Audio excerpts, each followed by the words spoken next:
Hello, everybody. So what I want to talk to you guys about today, in general, is I've been working on a series of compiler-like projects, mostly at Miri, on that I've been calling Coda for various reasons. It started out because I was working with an Italian guy that was up to detail. Also, it turns out to be a nice musical term for the kind of piece that comes at the end of a piece of music. The project that I want to talk about today is a sort of build-up to Coda. So I've been calling it Cadenza, which in musical terms is like this virtuosic solo thing that comes right before the coda in a production. And what it's about here is trying to find a better way to do evaluation for functional programming languages. Okay, so Stephanie's talk just spent a significant amount of time setting up what substitution is. And so I'm going to try and do the same thing without substitution. Let's see if I can. Okay. So I work at Miri. Miri is the Machine Intelligence Research Institute. We do research into AI safety and what that even means. I'm happy to discuss that at length. I don't really have time here in the slides that we have. So what I want is a fast evaluator. I want a fast type checker for dependently typed languages. And I want fast inference and compiler-like execution speed for dependently typed languages, which is hard because you don't really have the phase separation between type checking and runtime as cleanly as you do with other languages. And I'm willing to do whatever horrible, grody, low-level, nasty thing, like Jed may have alluded to in his introduction, to make that happen. And in particular, I'm willing to lean on Oracle and their work on Graal and Truffle, which I'll explain in a second. So what is Graal? So the Java virtual machine has had the hotspot JVM has had a JIT that has been written in C++, like pretty much since its inception. It's called C2. And at the risk of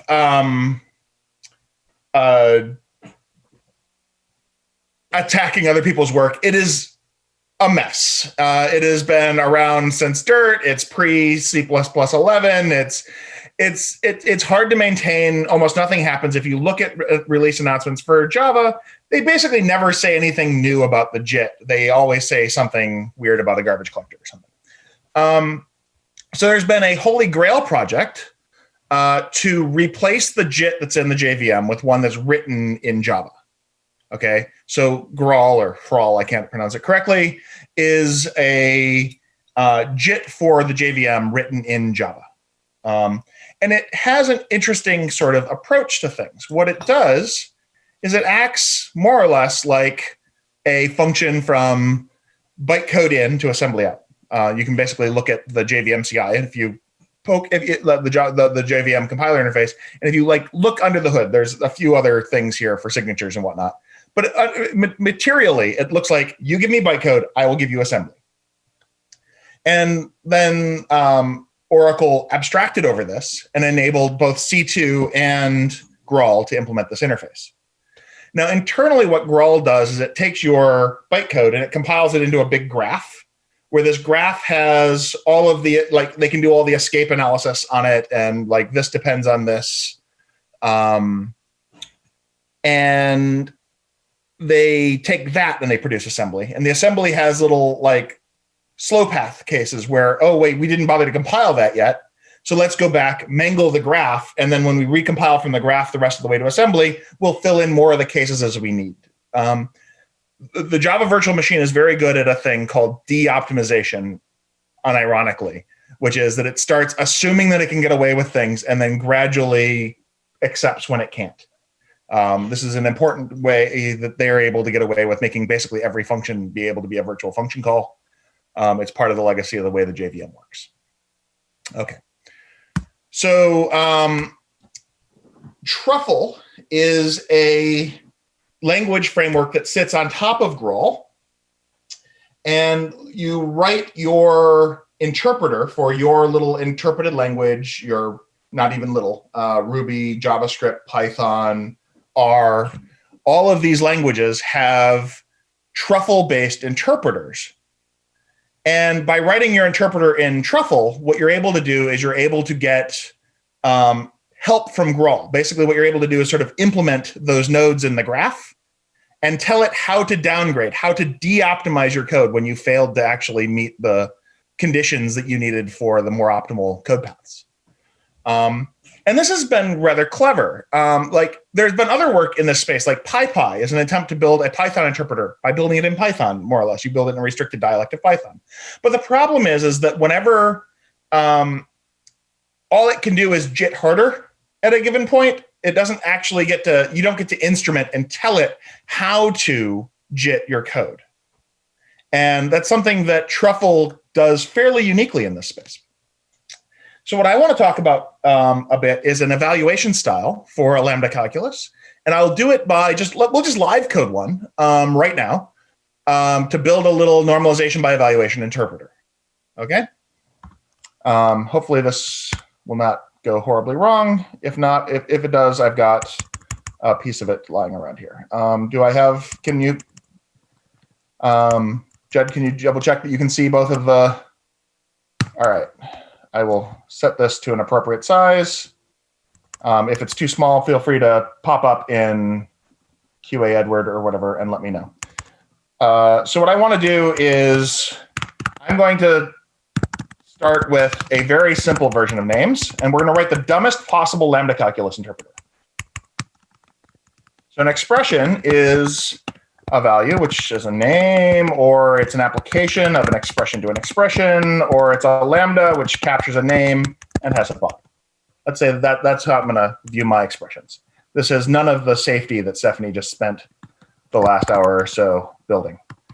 And for me, what I want to be able to do is I want to write an eval function, and it's going to have to do something like, well, it could fail. It's going to take an environment and an expression and give me back value, whatever that is. Like this is going to try and produce the crunch down version of this. I don't know what a value is yet.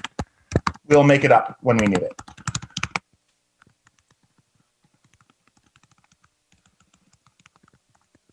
And let's just figure out what eval should do. And I'm using monad fail here because we can fail. We don't know, like if the thing is not in the environment, we don't have all the fancy types that she gave us.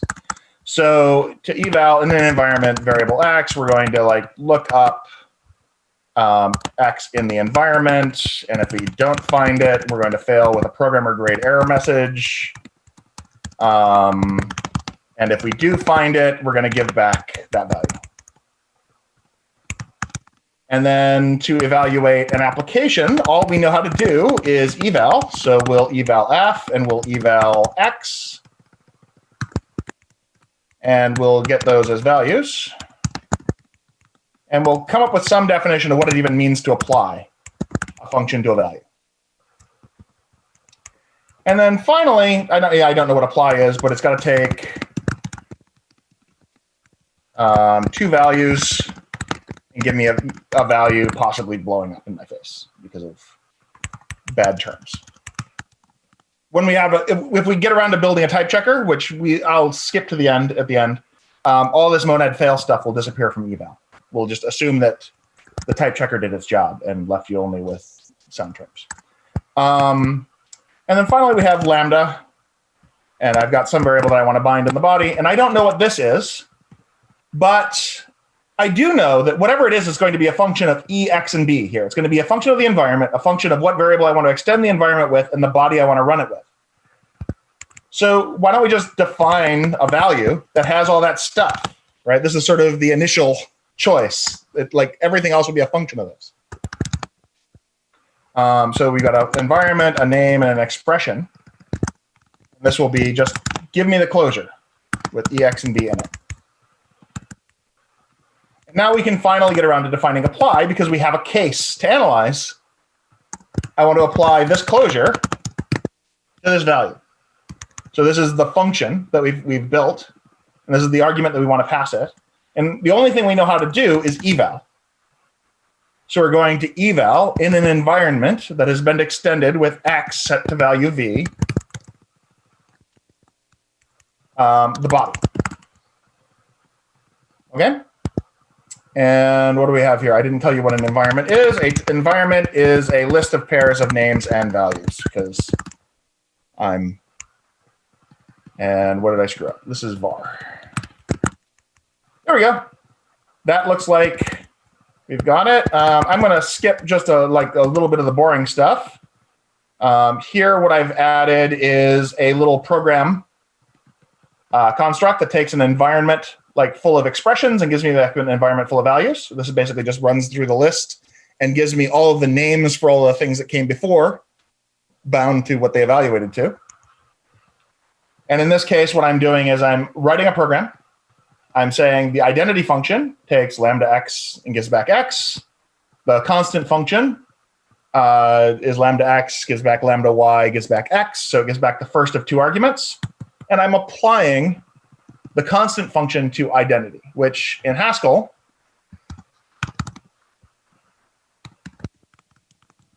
will give me the function that gives back its second argument. And if we run Haskell and 0,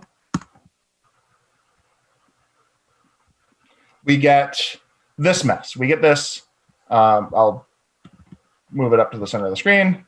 We get this closure of x, closure x, var x, id, closure.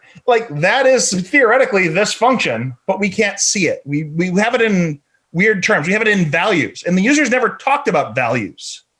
We made up this thing and we said, that's the thing. So what I want is a way to turn a value back into an expression.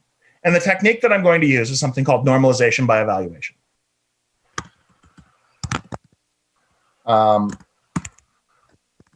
going to start from here, where we got this full program.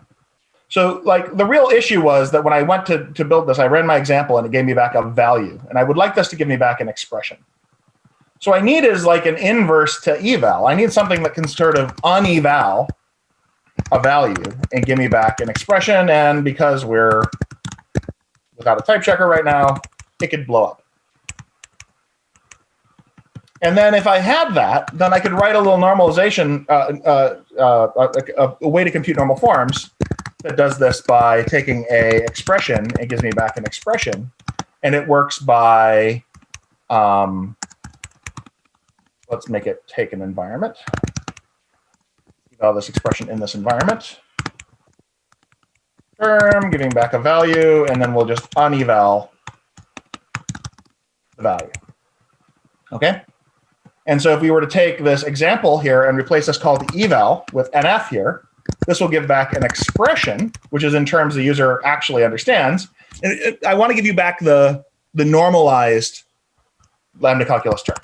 I want to give it back to you in normal form.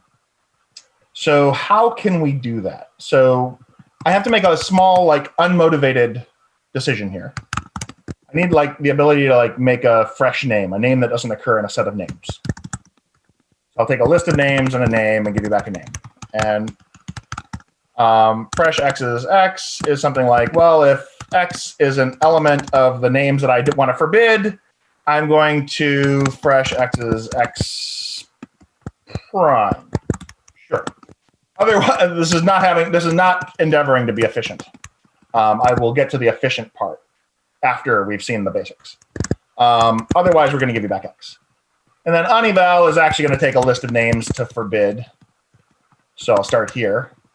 And so to uneval, well, the only case that we have is the closure case right now.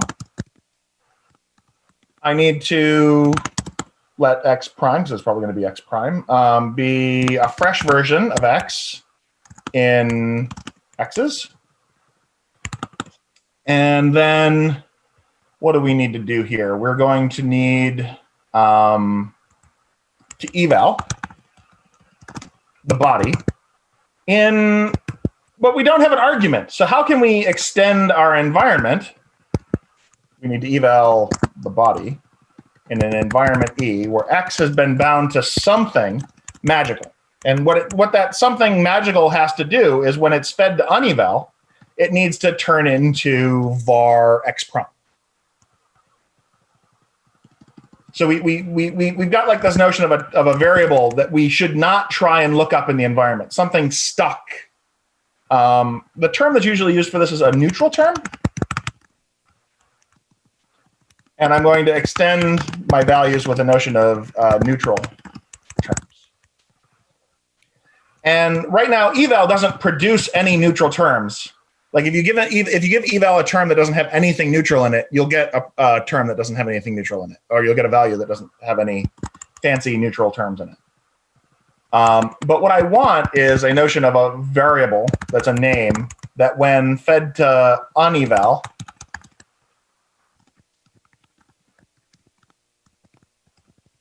just gives me back var X.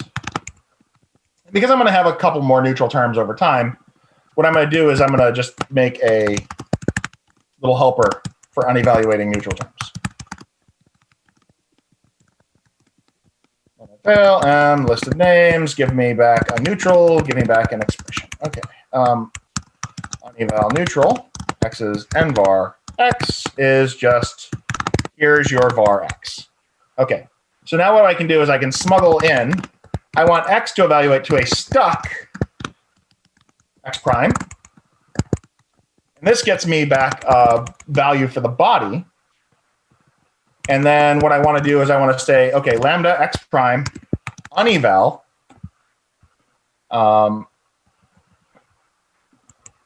in the context X prime extending X is the body. So what we've done here is we've figured out a way to pass a new magic argument to eval. Here's a term that eval will like never do anything to. And we left the evaluator alone. The eval code didn't change at all. We're left with the same evaluator that we had all along. The only thing we have to change is this little apply function, because now apply has to worry about the fact that it might get a neutral term of its own. Like when you passed it, we passed it before, it would only see closures. Now it could see neutral terms. So what I need to do is I need to come down to apply and say, hey, apply, you could be applying a neutral term n to some value, but I don't know how to evaluate this. This is like some argument to a lambda. I snuck under a lambda and I told it, hey, here's a magic argument. Any attempt to apply that to another argument needs to build up something that will, when it's fed to uneval, give me back an application. So I need to give back like a neutral, some kind of neutral application of n to v, where we can say what a neutral application is. This is, I'll take a neutral term on the left and any value on the right. So what we've done is we've made up this magical class of extra values, these neutral terms. And we were able to uneval one of them, and then to uneval neutral x's and app fx. We do what? We do app of uneval neutral x's f, and then uneval, because this is an arbitrary value, the thing on the right. And with that, if I didn't screw this up horribly, 0. I screw up. 49 environment. Oh, I've said that environments are environments full of values now. I changed the way that worked. And 41. What did I typo here? This should be a const. And 56. We had. This is pure of this. All right. In theory, if I run Haskell, let me do that in this window. This program, we actually get the output that the user would expect. We get lambda y, lambda x, variable x, right? We get the term in the user's language. So this is the idea of normalization by evaluation. What we do is we use the evaluator with some extra terms that we've snuck in that like act like a little ball of tar. Any attempt to interact with them, any attempt to eliminate them, builds a bigger ball of tar that has like the sequence of instructions that you wanted to do to the thing. So this is what normalization by evaluation is. So now what I want to do is take this a little bit further. And if we look at, I want to show just a bit of a lambda calculus with some extra bells and whistles. I'm not going to go through this in full detail, but I wanted to show that like if we wanted to have if expressions and we wanted like induction on the naturals, we could totally fit that into this framework. If we want to have something that feels a lot like the system F-ish environment that we had earlier, where we have types and well, this is still like the simply typed lambda calculus, but like we've got types with booleans and naturals. We could have it. We define and infer and check, which are responsible for computing the type, and have the monad fail constraint. But then eval gets to get away without not having one. Like, because we've handled all of the errors, all of the ill-formed environments were captured, but were handled by inferring and checking in this little bidirectional type checker. So why am I going through all of this pain? So my goal here is to observe a couple of things about my expressions here. What did we need out of expr? In order to run an expression, all we needed was that eval existed. We needed some way to take an environment and spit out a value. An expression is really a function from an environment full of values to a value, right? Like that's what we need. Like we uneval to produce a new expression, but like eval just needs to be able to take values to values. So any efficient machine representation could be dropped in here for this expression at this point. And I don't have to capture the entire environment.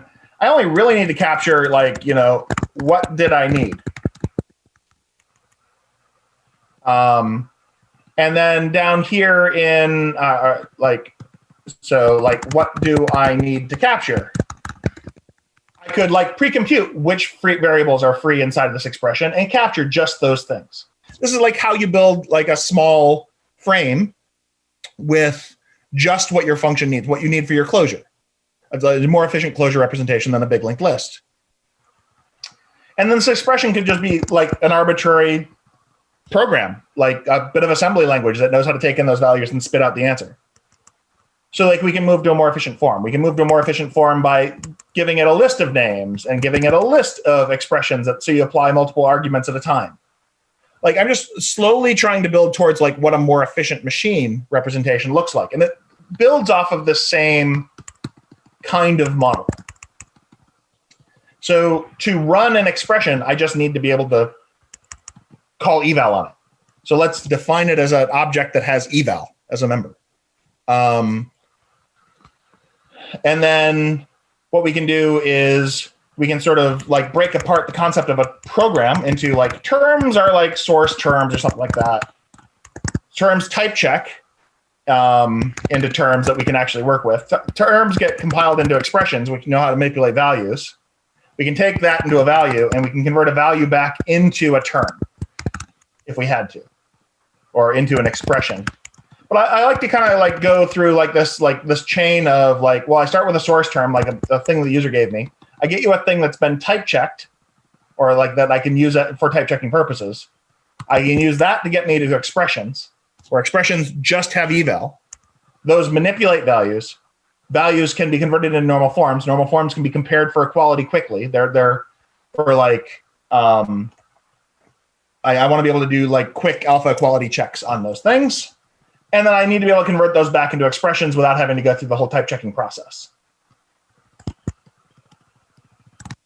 And once we've split apart the role of a term into like these 3 or 4 different things, we can have a very efficient evaluator. In particular, what I'm doing in Cadenza is, let's see if I can pull the slides back up wherever I put them.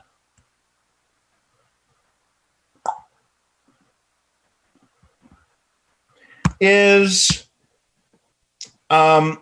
implement in Kotlin, of all things, a lambda calculus interpreter with a normalization by evaluation environment.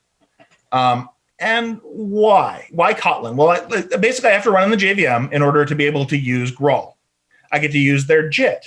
And by having a JIT here, what I get is a JIT for the evaluator for my dependently typed language. It gets to JIT the type level problems that I have. Like when I have to evaluate a big type, that's an evaluator. And it was normally we would sit there and evaluate that by churning and churning and churning with a bunch of substitutions, which are big and slow and often quadratic and often like linear in the size of the term. And we really only care about it when we actually go to like compare two types at the end. So what I want is a very efficient evaluator that can JIT and get me something like native evaluation performance. I'm using Kotlin rather than Java, mainly because it winds up about a fifth as verbose. All the Graal and Truffle examples are in Java. I tried to do it in Scala. Scala doesn't do the Java annotation preprocessing stuff that you need. So I wound up in Kotlin for some reason. I don't love Kotlin, but it worked as a better Java. This is definitely a work in progress. Now I'm going to start tearing down the dream a bit. So again, normalization by evaluation lets us run anything that we can map back to our expression domain. The main thing that I'm interested in doing this for is to use a technique that is stolen from the self and Smalltalk world, the notion of a polymorphic inline cache. Okay, and the idea is something like this. Like when you have a virtual function call in C++, what that's implemented by is there's a pointer to a virtual function table at the beginning of your object or at the end of your object. You look in there for what function to do, you call it with a reference to the object, and you go about your business. Java does everything with virtual function calls. And so this would be too slow. So what they do instead is they dynamically write a piece of code. Basically, they assume that if you called a virtual function call on a shape and it was a circle last time, it'll probably be a circle next time. So they test to see, is this a circle? And then jump directly to the code. And it's a branch rather than a jump to an unknown address. And then if it's not, then they start building more and more cases until they finally give up and they go to the C++ style. This is the notion of a polymorphic inline caching. When I go to evaluate functional languages, I need my own notion of a polymorphic inline cache. I need something that is arity aware because we over or under apply functions in Haskell, and you just don't do that in Java. So it's its own thing.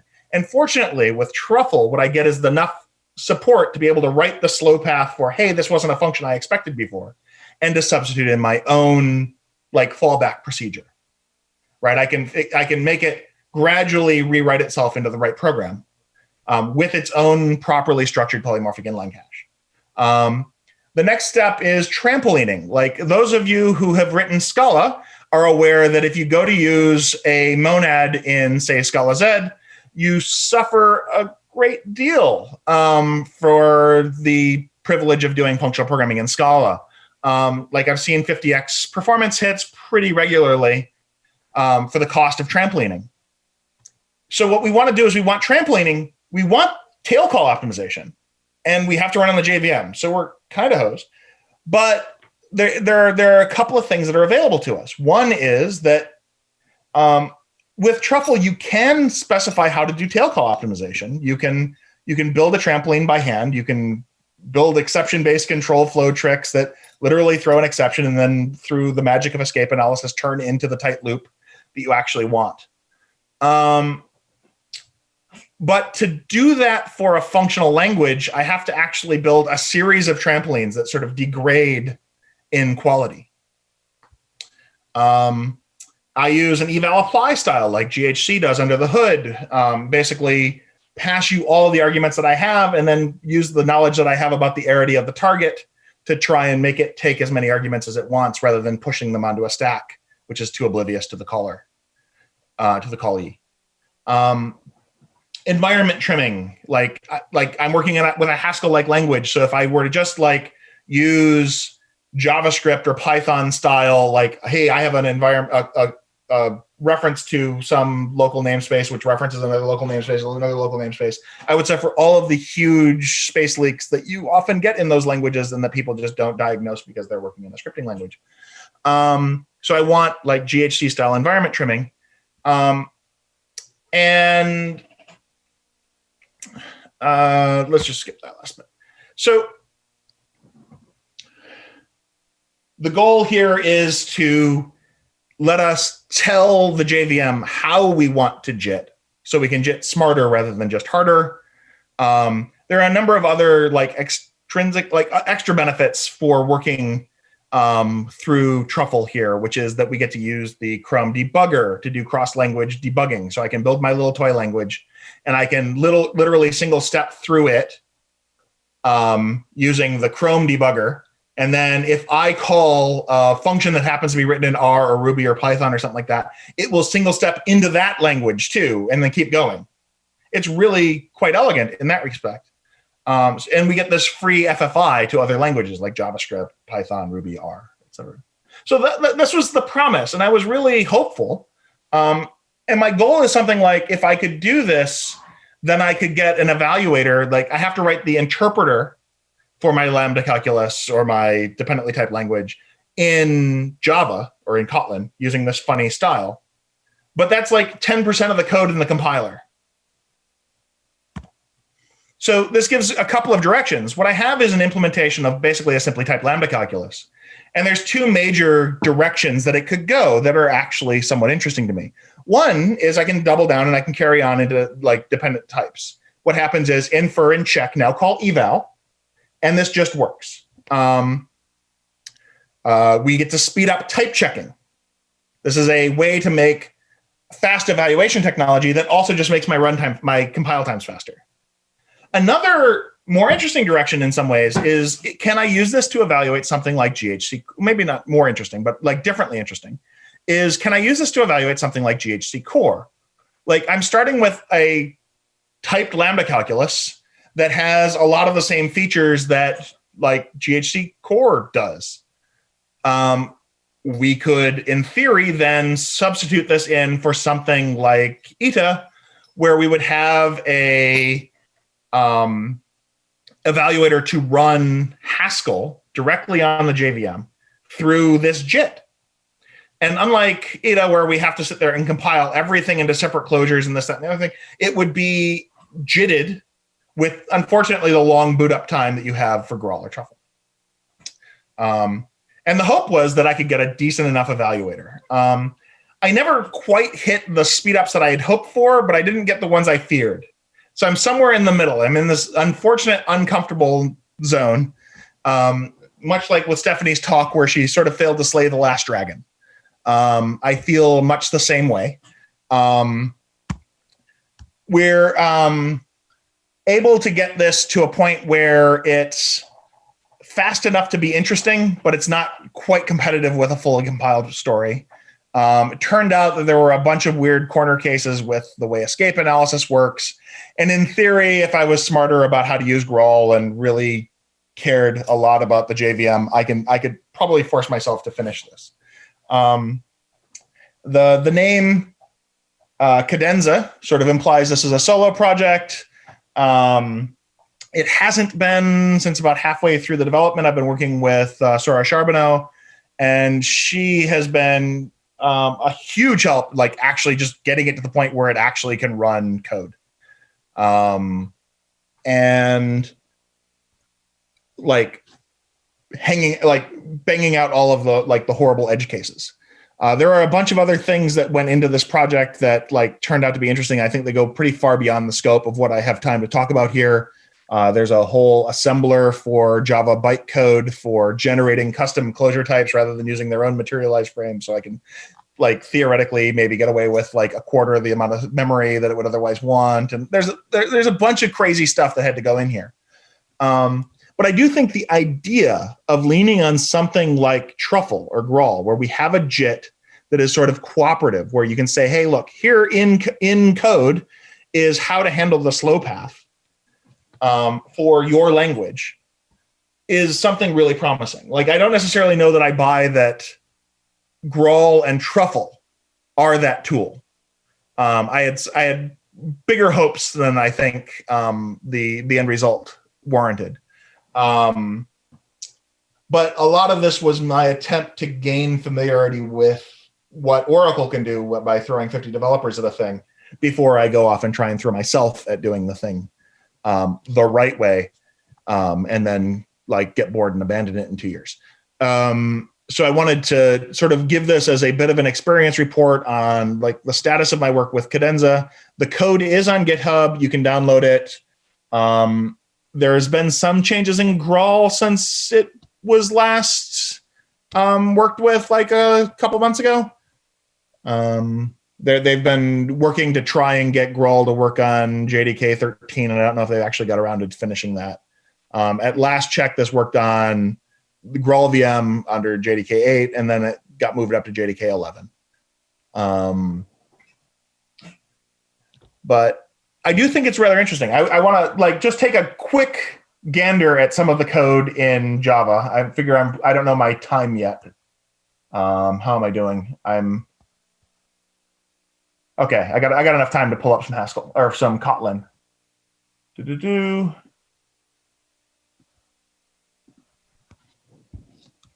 And in particular, let's see here. This is what types are. I don't want types. I want terms. So as I was saying before, a term is something I can type check. So in this case, like var knows how to look itself up in the environment, give back a witness that is proof that this thing type checked in a given environment. And in the end, I build code. Code is the replacement for an expression. And I'll show an example of the code, which is the interesting bit. Cadenza. Come on. Code. And I will zoom in here. So the way this works is that a code is an object that knows how to execute. Basically, given an environment, which is called virtual frame in Graal and Truffle parlance, I know how to give you back a value, which can be anything in Java. But if I expect the result to be an int, a Java int, then I can give that back to you, and it will give it back to you unboxed. So I call execute int, or I call execute, depending on the amount of information that I have about the type from context. And then to implement things like applications, this constructs the crazy polymorphic inline cache that we talked about to build like an if node. Here's a good example of something like that needs to test a condition. Basically what it does is it checks the conditional and then executes either the then node or the else branch. But when it goes to execute the conditional, what it does, it executes it expecting a Boolean. And if it fails because like the thing's stuck, what I do is I throw an exception. The exception is the way I represent neutral terms. And I pull more and more content up into the exception so that when you fail this, it will catch and attach the result of executing the then or the else branch. It will build the residue of the program. That's how the normalization by evaluation works. Like this little ball of tar, this little error, this normalization, this neutral exception, this little term that's going to throw a neutral exception when you go to evaluate it, will ball up more additional machinery. So this is sort of the direction that this interpreter went. If I move to the GHC core story, it doesn't need the normalization by evaluation thing at all. Like this neutral exception just dies. If I use this for evaluating dependent types, I need the neutral exception because I need to be able to evaluate types. I need to crunch them down to normal forms and then compare the normal forms. So all the normalization by evaluation bits that I showed kind of melt away when I look at the GHC core, and all that's left is the construction of custom polymorphic inline caches and the machinery for constructing, properly, basically applying functions.